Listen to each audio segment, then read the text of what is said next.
O livro proibido do Vaticano que esconde um segredo oculto para 2100. Olá, pessoal! Hoje vamos falar sobre um dos temas mais envolventes e misteriosos já associados ao Vaticano. Um suposto livro secreto, guardado sob rígido sigilo desde o início do século XX e que, segundo diversas teorias, contém revelações capazes de abalar não apenas a fé cristã, mas as estruturas mais profundas da civilização ocidental. Antes de tudo, é importante reforçar: o que será narrado aqui é baseado em relatos fragmentados, registros históricos obscuros, testemunhos de fontes não identificadas e uma intensa camada de especulações. No entanto, são justamente esses elementos, misturados com silêncio institucional e omissões documentadas, que mantêm esse tema vivo até hoje, alimentando o interesse de estudiosos, teólogos e investigadores independentes que buscam respostas para o que pode ser um dos maiores segredos da Igreja Católica. Tudo teria começado em 1923, quando um bispo francês, segundo a teoria, conduzia uma inspeção rotineira nas fundações da Catedral de Chartres, na França. Essa catedral é uma das mais impressionantes expressões da arquitetura gótica europeia, famosa por suas proporções sagradas, vitrais com imagens codificadas e pela presença de símbolos esotéricos que sugerem influências templárias e alquímicas. Durante uma escavação sob uma cripta antiga, parcialmente esquecida sob os escombros de reformas anteriores, o bispo teria encontrado uma caixa de pedra selada. Dentro dela estava um manuscrito incomum, envolvido por uma camada de tecido vegetal ressecado, que exalava um odor amadeirado e levemente metálico, como se o tempo houvesse impregnado ali algo mais denso que simples papel.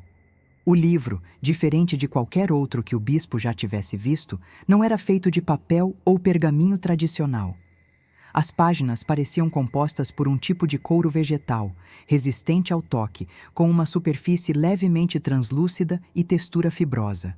Esse tipo de material é extremamente raro, e sua preservação ao longo dos séculos indicaria, no mínimo, um conhecimento avançado sobre conservação.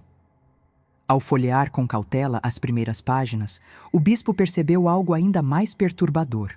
Os caracteres inscritos alternavam entre um latim vulgar, de grafia arcaica e difícil compreensão, e uma linguagem indecifrável, que não correspondia a nenhuma forma conhecida de escrita ou simbologia documentada. As margens, curiosamente, estavam em branco, como se o conteúdo principal estivesse isolado em uma zona de proteção simbólica. Diante da estranheza do material e temendo que aquilo fosse algum tipo de heresia ou ameaça à fé, o bispo decidiu não divulgar o achado nem entre seus pares mais próximos. Em vez disso, enviou o manuscrito diretamente ao Vaticano, sob a justificativa de que o conteúdo exigia análise teológica e linguística especializada. Poucas semanas depois, o manuscrito teria sido transferido aos arquivos secretos do Vaticano, um complexo sistema de preservação e controle de documentos de acesso restrito, onde são mantidos registros que abrangem séculos de história religiosa, política e científica. O livro foi então lacrado e trancado sob ordens de confidencialidade absoluta. Apenas um seleto grupo de religiosos teria sido autorizado a vê-lo. E mesmo esses, segundo relatos, jamais conseguiram concluir sua leitura. Um dos episódios mais inquietantes associados a esse manuscrito teria ocorrido pouco tempo após sua chegada ao Vaticano. Um sacerdote especializado em línguas antigas, convidado a iniciar a tradução, teria decifrado apenas 5 páginas antes de sofrer um colapso mental súbito. Testemunhas afirmam que ele passou a apresentar sintomas de paranoia, alucinações visuais e comportamentos agressivos, até que, em um gesto de desespero, pediu reclusão em um mosteiro nos Alpes italianos, onde viveu em completo silêncio pelo resto da vida. Ele nunca mais falou. Seu caso, segundo pesquisadores, foi documentado internamente, mas jamais confirmado oficialmente. O silêncio da Igreja diante dos pedidos de esclarecimento sobre esse evento apenas intensificou o mistério ao redor do livro. O Vaticano, diante da gravidade do episódio, teria tomado uma decisão clara. O livro não deveria ser destruído, mas também jamais poderia ser acessado novamente. Esse tipo de escolha não é inédita na história da Igreja. Documentos considerados perigosos por conterem doutrinas divergentes ou relatos incompatíveis com a fé oficial frequentemente foram escondidos em arquivos subterrâneos. A diferença, no caso desse manuscrito, seria o alto nível de preocupação e vigilância. 3 pontífices reforçaram ao longo dos anos a ordem de sigilo: João 23, João Paulo II e Bento XVI. Cada um teria assinado decretos confidenciais renovando o protocolo de isolamento do conteúdo, proibindo inclusive o acesso de estudiosos de confiança, algo raríssimo dentro da estrutura vaticana. Essa sequência de decisões despertou ainda mais teorias.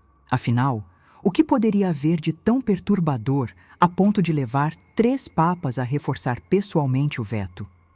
Por que não destruir o conteúdo, caso ele fosse herético ou perigoso?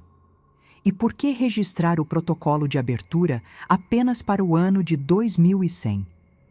São perguntas que, até hoje, permanecem sem resposta oficial. Dentro dos círculos acadêmicos e esotéricos surgiram diversas hipóteses, cada uma mais intrigante do que a outra. Algumas apontam que o manuscrito conteria revelações sobre a origem da humanidade, descritas de modo totalmente diferente das narrativas bíblicas tradicionais. Outras sugerem que o livro trata de ciclos cósmicos, alinhamentos astrais e acontecimentos profetizados que ainda estão por vir. As ilustrações contidas nas páginas também são frequentemente mencionadas como fator de extremo impacto psicológico. Descritas por fontes não identificadas como imagens que evocam sensações de vertigem, pavor e desequilíbrio emocional, elas retratariam figuras humanoides deformadas, cenários apocalípticos e símbolos que escapam ao padrão iconográfico cristão. Essas imagens, segundo rumores, não obedecem a uma lógica temporal, como se descrevessem eventos simultâneos em diferentes épocas.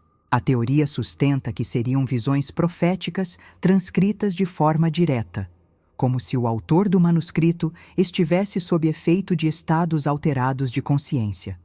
Esse tipo de escrita já foi observado em outras tradições religiosas e espirituais, como nos textos místicos dos essênios e em manuscritos gnósticos descobertos no deserto egípcio.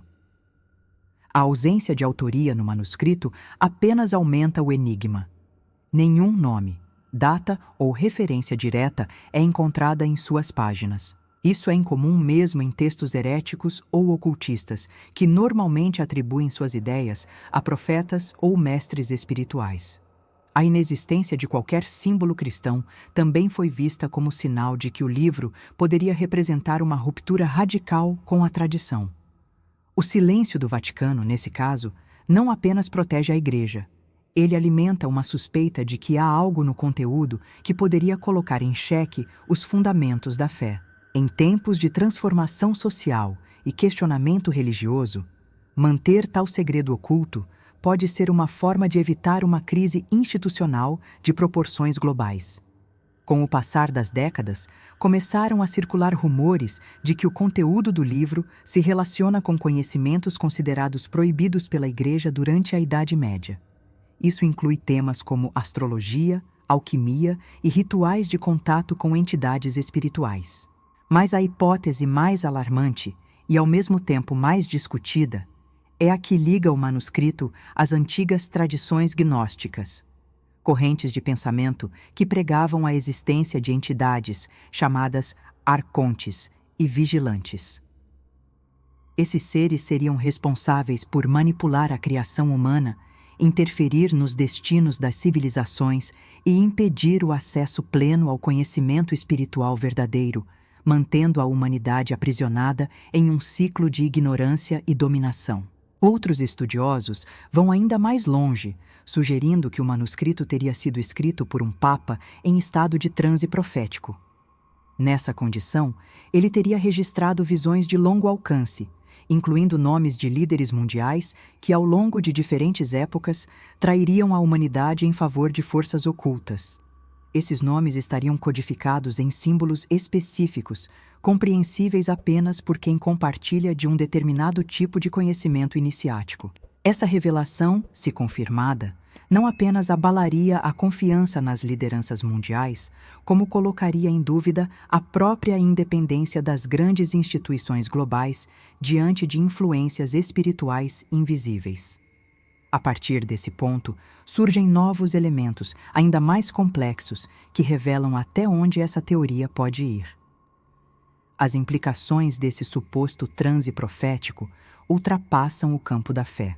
Se líderes mundiais estivessem, de fato, mencionados no manuscrito como cúmplices de forças ocultas, isso colocaria em xeque décadas de eventos históricos.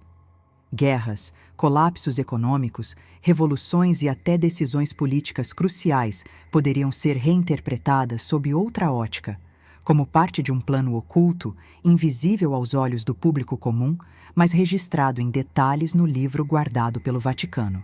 Essa teoria tem gerado paralelos com textos apócrifos e antigos oráculos que descreviam a história como um roteiro pré-estabelecido, monitorado por inteligências superiores que operam nos bastidores do mundo visível. Em especial, os que defendem essa linha de pensamento apontam para a semelhança entre a narrativa do manuscrito e os antigos textos gnósticos de Nag Hammadi, descobertos no Egito em 1945. Esses manuscritos falam dos arcontes como entidades não humanas, ligadas ao engano, à confusão e à manipulação. Os arcontes, segundo esses registros, não criaram o universo, mas o deformaram, criando uma realidade ilusória e aprisionando as almas humanas em ciclos de sofrimento. Essa mesma lógica estaria por trás do conteúdo oculto no Livro do Vaticano, sugerindo que o mundo atual é apenas um reflexo distorcido de uma criação original que foi sabotada. Se isso for verdade, o livro conteria não apenas conhecimento teológico, mas uma denúncia cósmica. Diversos estudiosos e ocultistas sugerem que o motivo para manter o manuscrito lacrado até o ano de 2100 é justamente o alinhamento com uma fase específica da humanidade, prevista por tradições ancestrais, como o calendário maia e os livros védicos da Índia antiga. Essas tradições falam de ciclos cósmicos longos, nos quais a humanidade atravessa estágios de escuridão e iluminação. Para esses estudiosos, a data não seria aleatória, mas uma espécie de janela temporal crítica, em que o conteúdo do livro se tornaria compreensível ou suportável para o espírito humano. Revelá-lo antes desse tempo poderia causar pânico, colapso institucional ou um nível de desorientação espiritual irreversível para a maior parte da população. Rumores insistem que o Papa Francisco, atual pontífice, teria tido contato com o manuscrito em seus primeiros anos de pontificado. Segundo essas teorias, o impacto emocional do conteúdo teria sido tão profundo que ele passou 3 dias isolado, chorando de forma ininterrupta. O Vaticano jamais comentou oficialmente sobre o caso, mas esse silêncio só alimentou a especulação. Há quem diga que, após ler o manuscrito, Francisco passou a reavaliar sua posição sobre temas delicados, como a abertura da Igreja a novos diálogos interreligiosos e o reconhecimento da importância da ciência na compreensão do universo, como se o conteúdo tivesse provocado uma ruptura interna, exigindo uma adaptação urgente da fé às realidades que o manuscrito revela. Outro elemento frequentemente mencionado diz respeito aos guardiões do livro. Eles seriam membros de ordens extremamente discretas, como os Cavaleiros de Malta, além de integrantes da Guarda Suíça que teriam feito votos de silêncio vitalício. Vivendo à margem da sociedade digital, sem registros públicos, essas pessoas seriam treinadas não apenas para proteger fisicamente o manuscrito, mas também para manter intacto o mistério que o envolve. Suas rotinas seriam pautadas por disciplina rigorosa, vigilância constante e absoluto isolamento emocional. Muitos deles viveriam como monges, mesmo sem usar vestes religiosas, dedicando a vida à guarda de algo que nem mesmo eles conhecem por completo. O peso simbólico dessa função é descrito como um fardo espiritual hereditário. A complexidade da trama aumenta quando se menciona a possível existência de cópias parciais do manuscrito, escondidas em mosteiros antigos da Armênia, da Etiópia e do sul da Itália. Essas cópias teriam sido feitas clandestinamente, por monges que tiveram acesso ao conteúdo original antes de seu selamento definitivo. Algumas estariam escritas em códigos visuais, como vitrais ou mosaicos em pequenas capelas, disfarçadas entre figuras religiosas convencionais. Outras teriam sido transcritas em papiros de difícil tradução, cuja autenticidade jamais foi reconhecida pelo Vaticano. Mas há estudiosos que afirmam ter identificado padrões simbólicos semelhantes aos descritos no manuscrito, especialmente em monumentos antigos que fogem ao padrão litúrgico tradicional. Essas descobertas alimentam a crença de que o livro não é apenas um artefato isolado, mas parte de um sistema de conhecimento que atravessa milênios, conectando diferentes culturas e religiões. Nesse sentido, o Vaticano seria apenas um dos guardiões finais dessa sabedoria ancestral. Teorias ainda mais ousadas afirmam que o manuscrito conteria registros anteriores ao dilúvio, preservados por sobreviventes de civilizações perdidas, como Atlântida ou Lemúria. Esses povos, dotados de avançado conhecimento espiritual e tecnológico, teriam previsto a destruição iminente de seus mundos e deixado registros para futuras gerações. Se isso for verdade, o manuscrito guardado pela Igreja conteria fragmentos da história da humanidade que jamais chegaram ao conhecimento moderno. Também é frequente a comparação com outros arquivos sigilosos prometidos ao público e nunca revelados. Casos como os arquivos do governo dos Estados Unidos sobre fenômenos aéreos não identificados ou os documentos secretos do Vaticano sobre o terceiro segredo de Fátima alimentam a ideia de que instituições poderosas controlam informações críticas para a humanidade. O manuscrito, nesse contexto, seria apenas a ponta de um iceberg muito maior.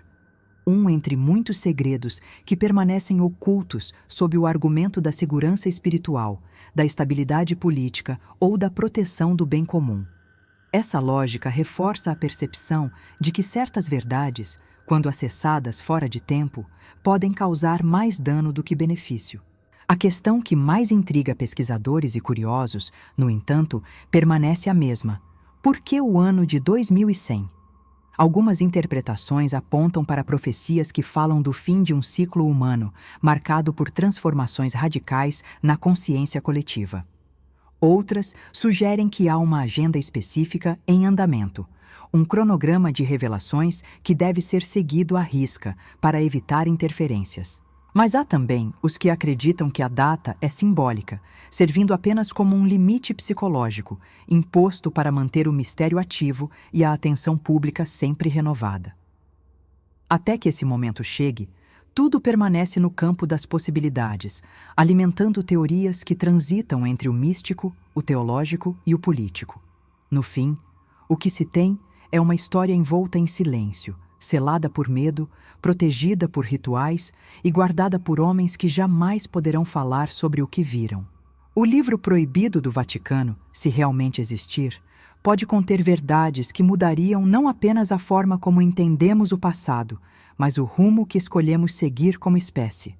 Até lá, tudo o que nos resta são fragmentos, símbolos e ecos. Sussurros de um segredo que talvez só venha à tona quando estivermos prontos para encará-lo sem medo, sem idolatria e com plena responsabilidade pelo que faremos com o conhecimento revelado. Se essas histórias despertam a sua curiosidade e você muitas vezes fica se perguntando o que está por trás de tantos mistérios, saiba que existem livros que trazem detalhes e até respostas para dúvidas que os vídeos não conseguem mostrar. Eu separei os livros mais procurados sobre abduções, mistérios e fenômenos inexplicáveis, reunidos em uma lista especial para você. O link está logo abaixo, na descrição do vídeo. Se você se interessar por algum desses livros, pode adquirir diretamente por lá. E além de se aprofundar ainda mais nesses assuntos, você também estará ajudando o canal a continuar trazendo novos conteúdos. Muito obrigado por assistir até aqui.